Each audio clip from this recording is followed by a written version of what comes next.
ನಾವು ಮನೆಯಲ್ಲಿ ಮೊಟ್ಟೆ ಬೇಯಿಸುವಾಗ ಓಪನ್ ಪಾತ್ರೆಯಲ್ಲಿ ಬೇಯಿಸ್ತೀವಿ. ಅದರಿಂದ ಟೈಮ್ ವೇಸ್ಟ್ ಆಗುತ್ತೆ, ಹಾಗೆ ಗ್ಯಾಸ್ ಕೂಡ ವೇಸ್ಟ್ ಆಗುತ್ತೆ. ಬೇಗ ಹೇಗೆ ಬಾಯ್ಲ್ ಮಾಡೋದು ಹಾಗೆ ಮೊಟ್ಟೆನ ಈಸಿಯಾಗಿ ಸುಲಿಯೋದು ಅಂತ ತೋರಿಸ್ಕೊಡ್ತಾ ಇದ್ದೀನಿ ಇವತ್ತು. ಅದಕ್ಕೆ ಈ ವಿಡಿಯೋನ ನೀವು ಎಲ್ಲೂ ಸ್ಕಿಪ್ ಮಾಡದೆ ಕೊನೆಯವರೆಗೂ ವಿಡಿಯೋ ನೋಡಿ. ಹಾಗೆ ನಮ್ಮ ಚಾನಲ್ಸ್ನ ಸಬ್ಸ್ಕ್ರೈಬ್ ಮಾಡಲು ಮರಿಬೇಡಿ. ನೀವು ಸಬ್ಸ್ಕ್ರೈಬ್ ಮಾಡ್ಕೊಳ್ಳೋದ್ರಿಂದ ನಮ್ಮಂತಹ ಸಣ್ಣ ಸಣ್ಣ ಚಾನಲ್ಸ್ಗೆ ಒಂದು ಸಪೋರ್ಟ್ ಮಾಡಿದಾಗೆ ಆಗುತ್ತೆ. ಬನ್ನಿ ಇವಾಗ ನಾವು ಮೊಟ್ಟೆನ ಈಸಿಯಾಗಿ ಬೇಯಿಸ್ಕೊಳ್ಳೋದು ಹಾಗೆ ಈಸಿಯಾಗಿ ಸುಲಿಯೋದು ಹೇಗೆ ಅಂತ ನೋಡ್ಕೊಂಡು ಬರೋಣ. ಮೊದಲಿಗೆ ನಾನು ಸ್ಟವ್ ಆನ್ ಮಾಡ್ಕೊಂಡ್ಬಿಟ್ಟು ಒಂದು ಪಾತ್ರೆಗೆ ನೀರು ಹಾಕ್ಕೊಂಡ್ಬಿಟ್ಟು ನೀರನ್ನು ಕುದಿಸ್ಕೊತಾ ಇದ್ದೀನಿ ಇವಾಗ. ಯಾಕೆಂದರೆ ನಾವು ನೀರಿಗೆ ಏನೇ ಹೆಚ್ಚಿಗೆ ಆ್ಯಡ್ ಮಾಡಿದ್ರು, ಅಂದರೆ ಉಪ್ಪಾಗಲಿ ಸಕ್ಕರೆ ಆಗಲಿ ಬೇರೆ ಏನೇ ಆ್ಯಡ್ ಮಾಡಿದರೂ ನೀರಿನಿಂದ ಬಾಯ್ಲ್ ಪಾಯಿಂಟು ಜಾಸ್ತಿ ಆಗುತ್ತೆ, ಹಾಗೆ ಅಡುಗೆ ಮಾಡುವಾಗ ಟೈಮ್ ಕೂಡ ಜಾಸ್ತಿ ಹಿಡಿಯುತ್ತೆ. ಕುದೀತಿರೋ ನೀರಿಗೆ ನಿಧಾನವಾಗಿ ಇವಾಗ ನಾನು ಮೊಟ್ಟೆನ ಹಾಕ್ಕೊತಾ ಇದ್ದೀನಿ.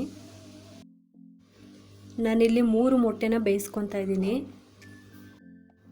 ಈಗ ಕುದೀತಿರೋ ನೀರಿಗೆ ನಾನು ಈರುಳ್ಳಿ ಸಿಪ್ಪೆನ ಕೂಡ ಈ ನೀರಿಗೆ ಬೆರೆಸ್ಕೊತಾ ಇದ್ದೀನಿ.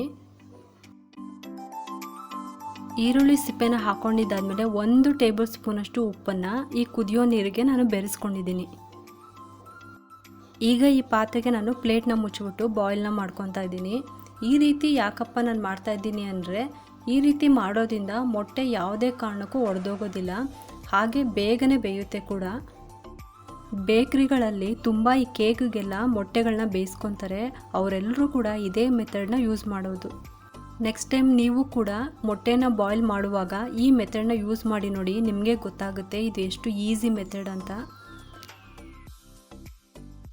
ನೋಡಿ ಇವಾಗ ಮೊಟ್ಟೆ ಪೂರ್ತಿಯಾಗಿ ಬೆಂದಿದೆ. ಇವಾಗ ಈ ಮೊಟ್ಟೆನ ಹೇಗೆ ಸುಲ್ಕೊಳ್ಳೋದು ಅಂತ ನೋಡ್ಕೊಂಬರೋಣ. ಇನ್ನೊಂದು ಮೆಥಡ್ನಲ್ಲಿ ಕೂಡ ಮೊಟ್ಟೆನ ಬೇಯಿಸ್ಕೊಳ್ಬೋದು. ಅದೇನಪ್ಪ ಅಂದರೆ, ಒಂದು ಪ್ರೆಷರ್ ಕುಕ್ಕರ್ಗೆ ಉಪ್ಪು ಮತ್ತು ಮೊಟ್ಟೆ ಮುಳುಗುವಷ್ಟು ನೀರು ಹಾಕಿ ಒಂದು 5 ನಿಮಿಷ ಲಿಡ್ ಕ್ಲೋಸ್ ಮಾಡಿ ಹೈ ಫ್ಲೇಮ್ನಲ್ಲಿ ಬೇಯಿಸ್ಕೊಂಡ್ರೆ ಸಾಕು. 1 ವಿಸಿಲ್ ಬಂದರೆ ಸಾಕು, ಎಷ್ಟು ಸಾಫ್ಟಾಗಿ ಮೊಟ್ಟೆ ಬೆಂದೋಗಿರುತ್ತೆ. ಮಸಾಲೆ ಎಗ್ ಕರಿ, ಎಗ್ ಬಿರಿಯಾನಿ ಮಾಡೋರೆಲ್ಲ 1 ವಿಸಿಲ್ಗೆ ಬೇಯಿಸ್ಕೊಂಡ್ರೆ ಸಾಕು. ಇವಾಗೆಲ್ಲ ಚೀಪ್ ಆ್ಯಂಡ್ ಬೆಸ್ಟಾಗಿ ಇನ್ಸ್ಟೆಂಟ್ ಬಾಯ್ಲರ್ ಮಾರ್ಕೆಟ್ನಲ್ಲಿ ಸಿಗ್ತಾ ಇದೆ. ಇದರಲ್ಲಿ ಆಲೂಗೆಡ್ಡೆ ಸಹ ಬೇಯಿಸ್ಕೊಳ್ಬೋದು, ಬೇಗನೆ ಮೊಟ್ಟೆ ಬಾಯ್ಲ್ ಆಗಿಬಿಡುತ್ತೆ.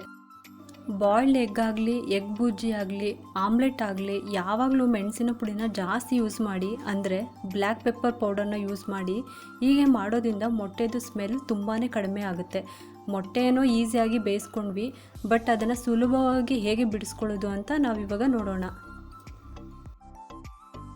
ನೋಡಿ ಈಸಿಯಾಗಿ ನಾನಿವಾಗ 2 ಮೊಟ್ಟೆನ ನಿಮಗೆ ಸುಲಿದುಬಿಟ್ಟು ತೋರಿಸ್ತೀನಿ. ಮೊಟ್ಟೆನ ಸುತ್ತಲೂ ನಿಧಾನವಾಗಿ ಒಡ್ಕೋಬೇಕು ಈ ಥರ. ಆವಾಗ ಮೊಟ್ಟೆದು ಸಿಪ್ಪೆ ಏನಿರುತ್ತೆ ಅದು ಲೂಸ್ ಆಗುತ್ತೆ. ತುಂಬಾ ಈಸಿಯಾಗಿ ಸಿಪ್ಪೆನ ಸುಲಿದುಕೊಳ್ಬೋದು. ನೆಕ್ಸ್ಟ್ ಟೈಮ್ ನೀವು ಕೂಡ ಬಾಯ್ಲ್ಡ್ ಎಗ್ ಸುಲಿಬೇಕಾದ್ರೆ ಈ ಥರ ಮಾಡಿ, ನಿಮಗೆ ಗೊತ್ತಾಗುತ್ತೆ. ನೋಡಿ ಇವಾಗ ಮೊಟ್ಟೆದು ಸಿಪ್ಪೆ ಎಷ್ಟು ಈಸಿಯಾಗಿ ಹಾಗೆ ಡೈರೆಕ್ಟಾಗಿ ಹೇಗೆ ಅದು ಓಪನ್ ಆಗ್ತಾ ಇದೆ ಅಂತ ನೀವಿಲ್ಲಿ ನೋಡ್ತಿರ್ಬೋದು. ನೋಡಿ ಈ ರೀತಿ ಮಾಡೋದ್ರಿಂದ ಮೊಟ್ಟೆನ ಈ ರೀತಿ ಸುಲ್ಕೊಳ್ಳೋಕ್ಕೂ ಕೂಡ ಏನೋ ಒಂದು ಖುಷಿ ಅನಿಸುತ್ತೆ. ನೋಡಿ ಅದೆಷ್ಟು ನೀಟಾಗಿ ಇವಾಗ ಅದು ಓಪನ್ ಆಗುತ್ತೆ ನೋಡಿ. ಮತ್ತು ನಾನು ಇನ್ನೊಂದು ಮೊಟ್ಟೆನೂ ಕೂಡ ಸೇಮ್ ಪ್ರೊಸೀಜರಲ್ಲೇ ನಾನು ಸುಲ್ಕೊತಾ ಇದ್ದೀನಿ ನೋಡಿ. ಫಸ್ಟು ನಾವು ಮೊಟ್ಟೆನ ಈ ರೀತಿ ನಿಧಾನವಾಗಿ ಒಡ್ಕೋಬೇಕು. ದೆನ್ ಹಾಗೆಯೇ ನೀವು ಏನೂ ಸುಲಿದಾಗೆ ಆ ಸಿಪ್ಪೆ ನೀಟಾಗಿ ಎದ್ದು ಬರುತ್ತೆ. ನೋಡಿದ್ರಲ್ಲ ಫ್ರೆಂಡ್ಸ್, ಮೊಟ್ಟೆನ ಹೇಗೆ ಈಸಿಯಾಗಿ ಬೇಯಿಸ್ಕೋಬೇಕು, ಹಾಗೆ ಮೊಟ್ಟೆನ ಹೇಗೆ ಈಸಿಯಾಗಿ ಸುಲ್ಕೋಬಹುದು ಅಂತ. ನೀವು ಒಮ್ಮೆ ಈ ಮೆಥಡ್ನ ಫಾಲೋ ಮಾಡಿ. ಈ ವಿಡಿಯೋ ಲೈಕ್ ಆದರೆ ಒಂದು ಲೈಕ್ ಮಾಡಿ. ಹಾಗೆ ಫುಲ್ ವಿಡಿಯೋ ನೋಡಿದ್ದಕ್ಕೆ ಧನ್ಯವಾದಗಳು. ಮತ್ತೆ ಮುಂದಿನ ವಿಡಿಯೋದಲ್ಲಿ ಈಸಿ ರೆಸಿಪಿಯೊಂದಿಗೆ ಸಿಗೋಣ ಅಂತ ಹೇಳುತ್ತಾ ಈ ವಿಡಿಯೋನ ಮುಗಿಸ್ತಾ ಇದ್ದೀನಿ ಫ್ರೆಂಡ್ಸ್. Thank you.